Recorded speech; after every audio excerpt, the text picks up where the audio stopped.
Avec vous, Perrine, on va remonter le temps. Nous sommes le 17 juillet, justement, notre voyage dans le temps avec vous est tout en séduction. Première étape, 17 juillet 2004, il y a 18 ans, si je compte bien. Ouais. Oui, alors un des outils qu'on a à notre disposition pour séduire, ça peut être le champagne. Par exemple, il n'y a rien de mieux que ça pour séduire. Vous l'achetez où, vous, en général, votre champagne ? Bon, chez mon caviste ou bien les petites épiceries du coin. Pareil. Bon, il n'en boit pas, il boit du jus d'orange. Évidemment, parfait. j'ai pas l'âge. Qu'est-ce que vous êtes classique, les garçons. Ah bon ? C'est d'un classique, tout ça. Eh bien, des plongeurs britanniques, eux, en ont découvert dans l'épave d'un bateau. Un trésor inattendu qui gisait au fond de l'eau depuis 1955. Et il n'y en avait pas qu'un peu. Regardez. 20 000 petites bouteilles de champagne conservées dans la vase depuis un demi-siècle. Le nectar aurait perdu de son pétillement au profit d'un goût mielleux et minéral avec une odeur de champignons. Mais ses propriétés alcoolisées, elles, ont l'air d'être bien intactes. Hier, j'ai emporté une douzaine de bouteilles à la maison. On avait un dîner avec des amis.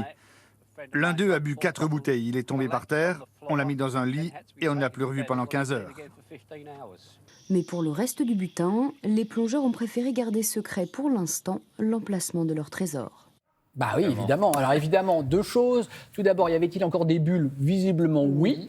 Et puis, avec modération, l'alcool, le champagne. Alors, on continue sur cette thématique de la séduction. Perrine, séduire, on le sait, c'est tout un art.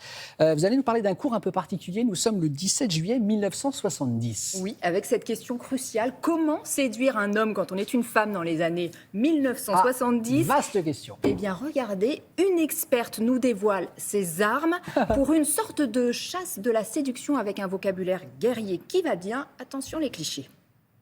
Il est une arme à qui elle prête absolument toutes les forces et qui n'existe pas. C'est une arme mythique, c'est la jeunesse, la beauté, voire même la richesse. Il serait évidemment exagéré de dire que quand on est laide, bête et pauvre, on va réussir plus vite que les autres, mais ça n'est pas nécessaire. Et alors nous pouvons recommander, puisque nous parlons aux débutantes, une seule arme lourde qui dans le maniement est extrêmement facile, c'est l'admiration. Ça c'est le bazooka, on peut faire la taille le calibre maximum, ça marche toujours. Les hommes adorent. Ah, c'est collector. Voilà, les hommes adorent qu'on les admire. Hein. Oui, voilà. J'adore le caméraman qui fait des plans de coupe sur les poitrines des dames. On On était en plus des comme 70. On avance, allez, jusqu'en... Il y a le caméraman là-bas qui est mort de rire. On avance jusqu'en 2010 avec la disparition d'un des acteurs les plus séduisants du cinéma français. Ouais. Bernard Giraudot qui nous quitte le 17 juillet 2010. Il succombe à un cancer contre lequel il se battait depuis 10 ans. Giraudot, belle gueule du cinéma. On l'a vu évidemment dans L'année des Méduses. Il était sublime, ou encore dans Les Spécialistes. Et je vous le donne en mille, quand il est interrogé sur un plateau, on lui parle de quoi ? Eh bien, de son pouvoir de séduction. Nous sommes le 16 septembre 1981 et il a 34 ans. C'est très flatteur, très agréable de séduire les petites filles et les grands-mères, mais je crois qu'il faut faire la part des choses entre les personnages que j'incarne et puis l'homme que je suis dans la vie. L'expression « nouveau jeune premier », c'est ce qu'on dit souvent de vous aussi. Il me semble qu'elle vous agace un peu. Bah, pas vraiment, ça devrait pas m'agacer, parce que jeune premier, ça veut dire premier rôle et jeune. Ce que j'espère, c'est pouvoir jouer plus tard les vieux premiers. Ça, c'est... Vous avez vu en plus se jeter de pull sur les épaules. À lui, ça lui va, Giraudot. Allez, dans une catégorie un peu différente, on va dire, un autre comédien est à l'honneur en ce 17 juillet. Alors, on va voir si vous allez le reconnaître. Quel est le point commun entre ça ?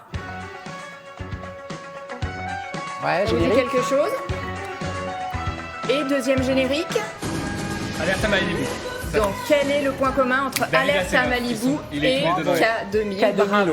David Hasselhoff, grand séducteur, lui aussi s'il en est. Il est né donc le 17 juillet 1952. Il y a du poil, on adore ça. Ouais. Bon, il a 70 ans aujourd'hui. Joyeux anniversaire, David Hasselhoff. Donc, il était non seulement comédien, David Hasselhoff, mais aussi chanteur. Et oui, alors là, c'est cadeau. C'est une archive de 19 août 1987.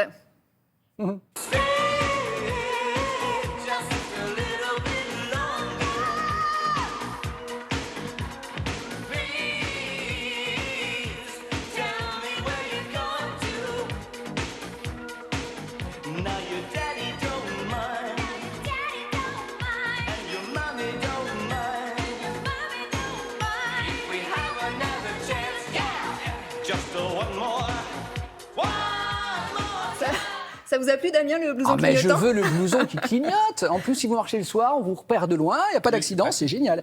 Il devient quoi, David Hasselhoff? David Hasselhoff, il a raccroché la bouée en 2001, puisqu'Alerte à Malibu s'est Elle est arrêtée. tombée sur les hanches. Et puis... Très bon. Et puis, pas grand-chose depuis. Il a participé à l'émission Danse avec les stars en 2010. Des petits problèmes d'alcool, mais visiblement, ça va mieux, donc tout va bien. Bon, vous l'appelez, vous prenez des nouvelles, puis vous nous dites. Il vous embrasse. Thank you very much, David Hasselhoff.